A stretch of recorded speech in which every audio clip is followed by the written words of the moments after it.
Sekretaris Jenderal Partai Golkar, Lodwig Friedrich Paulus menyebut dirinya belum mengetahui secara pasti soal kasus operasi tangkap tangan KPK yang menjaring Wakil Ketua DPRD Jawa Timur Sahat Tua Simanjuntak yang juga merupakan kader Partai Golkar.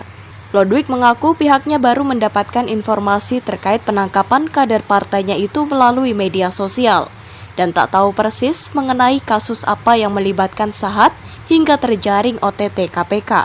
Meski begitu, dirinya menegaskan Partai Golkar tetap menghargai apa yang dilakukan oleh KPK dalam rangka penegakan hukum.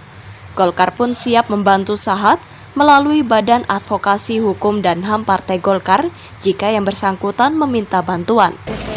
Saya baru baca di belum ada. Ini kan kelihatannya kalau saya baca kita belum ada konfirmasi. Kalau saya baca di media sosial itu peristiwa tahun 2020. Ya, jadi kita nggak tahu ya. Kita nggak tahu tapi kita akan konfirmasi. Yang jelas ya kita menghargai apa yang dilakukan oleh KPK dalam rangka penegakan hukum ya. Kita harap juga ini jadi cambuk dan peringatan buat kader-kader Golkar untuk menghindari hal-hal seperti itu. Jadi saya terus terang kita belum tahu persis, tapi katanya ya di situ tercantum dana hibah tahun 2020. Nah seperti apa kami belum tahu. Komunikasinya belum ada ya? Belum ada. Akan ada bantuan hukum nggak sih Pak kalau dari Golkar mungkin? Ya kita tunggu bagaimana ya. Apakah yang bersangkutan menyiapkan atau tidak, nanti kita lihat ya prosesnya bagaimana. Tapi kalau dari DPP-nya sendiri bagaimana Pak? Apakah ada bantuan hukum dari DPP? Kita belum tahu, kita tunggu aja dulu ya. Artinya komunikasinya dulu ya, tapi kita belum ada komunikasi kan baru tadi malam ya. Baru tadi malam kita belum tahu ya. Jadi kita tunggu aja. Tapi kalau misalnya diminta bantuan oleh yang bersangkutan, ya tunggu dia belum minta gitu loh ya. Dari Golkar akan selalu terbuka ya. Kita yang jelas kita punya Bakum HAM ya.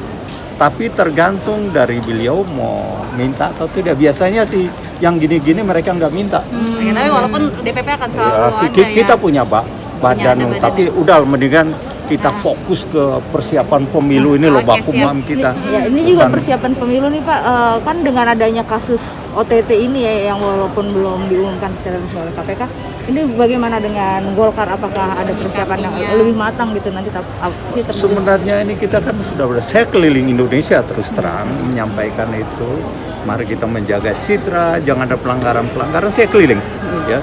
Sebagai sekjen saya sampaikan itu ya. Pesan-pesan menjelang tahun pemilu ini ya. Jangan ya.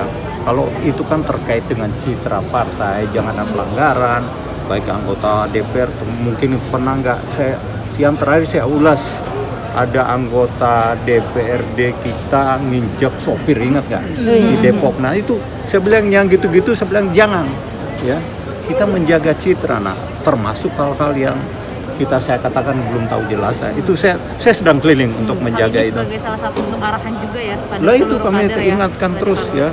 Jangan istilahnya saya bilangin jangan saya dikasih bahan baru untuk ngomong. Udah yang lama-lama aja lah. Ya. Dari Jakarta, Sri Dewi Andayani, Dava Rizkiano melaporkan untuk Sinpo TV.